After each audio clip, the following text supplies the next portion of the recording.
At 7 o'clock, we had Southeast Missouri State, who went 9-3, traveling to number 16 Kansas State, who went 10-4. Kansas State favored with 28.5 points on ESPN+. What really sucks for Southeast Missouri State is if you played any other really football team, I would consider picking you.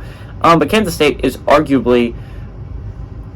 It won the Big 12 last year. It returns a lot of that same talent. Will Howard, their quarterback last year, went 119 and 199, threw for 1,633 yards, 15 touchdowns, 4 interceptions, and led them to a Big 12 title.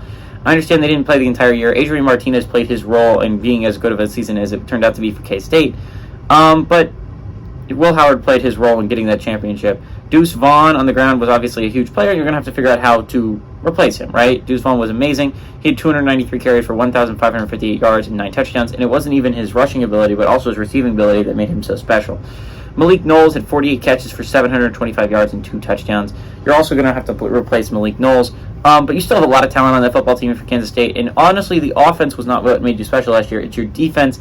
And honestly, the defensive intensity should stay the same if you're Kansas State. I think Kansas State is arguably the best team in the Big 12. They're not. I think they're ranked the second best team in the Big 12. Only behind Texas, which I think is arguable. I think you could definitely argue that Texas is better K-State. You could also argue that K-State's better than Texas, but I think it's going to be a really close matchup between those two teams. I'm really looking forward to seeing Kansas State start their football season now because I think they could be really good. I think they are a really good football team. I think they can defend home field. I'm sorry for Southeast Missouri State, too, because if they played any other team, SEMO did not have a bad team last year. 9-3 was a good season for them in FCS play.